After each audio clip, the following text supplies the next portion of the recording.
Welcome to The Explainer. Today, we're going to break down a really interesting new way to talk to AI. It's a method that treats English not as a conversation, but as actual code. You know, this quote right here, it just nails the core problem we all have when we're trying to use AI, doesn't it? We're using this beautiful, messy, ambiguous language to talk to a machine that really just wants logic. And then we act surprised when the results are all over the place. All right, so here's the plan for our explainer. We're going to start with the problem, then introduce the solution, really dig into how it works, talk about the mindset you need, and then wrap up with why any of this is so important. So, let's kick things off with a problem that I am sure you have experienced. That feeling of frustration of just wasting time when you're treating an AI like a chatbot and getting nonsense back. Okay, this slide just lays it out perfectly. On the left, you've got this vague, high-entropy request. It's fuzzy. But on the right, you've got a precise, low-entropy command. The first one is basically just hoping for the best. It's chaos. The second one, it's like a recipe. It demands a predictable, specific result. And all that fuzziness leads to something really dangerous called silent failure. This is when the AI gives you an answer that looks great. It sounds totally correct, but it's actually dead wrong. Or it's missing the one piece of information you absolutely needed. The scary part is you don't even know it failed. Okay, so that's the problem. How do we fix it? Well, let's get into the solution, which is a system that's designed to turn our messy, natural language into something as reliable and predictable as computer code. And that solution is a formal protocol called Simplified Technical Programming, or you can just call it STP. The big idea here is to stop chatting with the AI and start programming it. You use a structured version of English to take all the guesswork out of the equation and get results you can count on every single time. Now, I want to be really clear here. This is not just another list of prompting tricks, like telling the AI you'll give it a tip or something. That stuff is flimsy. It breaks every time a model gets updated. STP is different. It's a durable, systematic protocol that's built on the simple logic of clear input. It's designed to work on any model, today and in the future. Here's a great way to think about it. Imagine a professional kitchen. Words like dice, julienne, mince, they have very specific, locked-in meanings. You can't just swap them out. If a chef just yells, "cut up the onions," you're going to get chaos. Well, STP gives you that same level of precision for commanding an AI. So how does this actually work? Well, the heart and soul of STP is a special, very controlled vocabulary. And these aren't just words, they're commands, and they're designed for one thing: absolute clarity and control.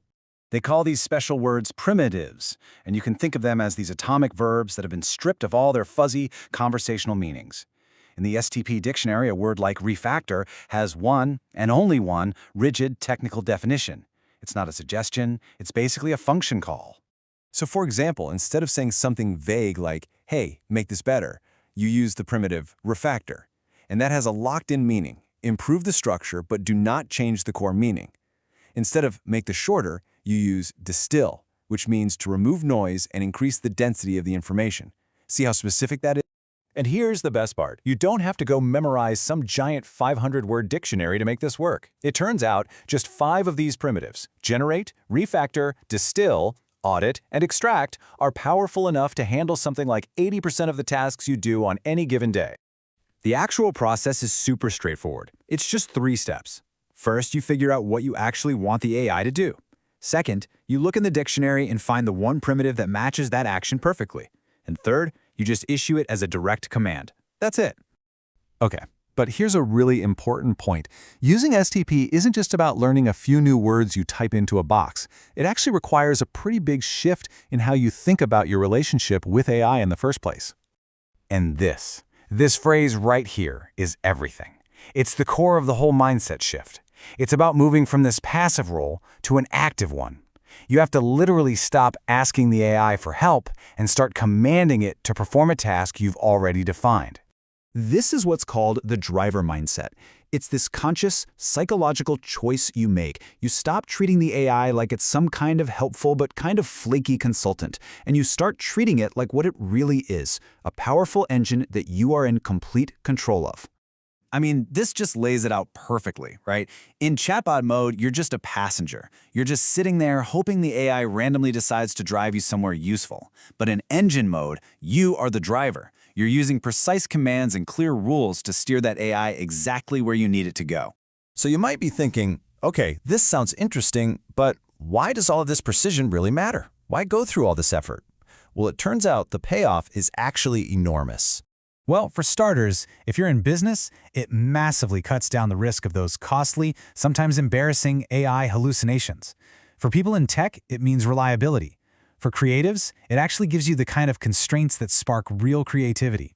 And honestly, for everyone, it just saves a ton of time and gets rid of that endless, frustrating loop of reprompting over and over. And really, that's what this all boils down to. It's about taking responsibility.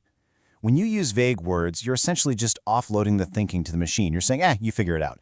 And that's where things go wrong. But when you use precise primitives, you are taking full ownership of the instructions and, by extension, the quality and integrity of the final result. Which leaves us with this one last question to think about. We've got access to these unbelievably powerful engines now.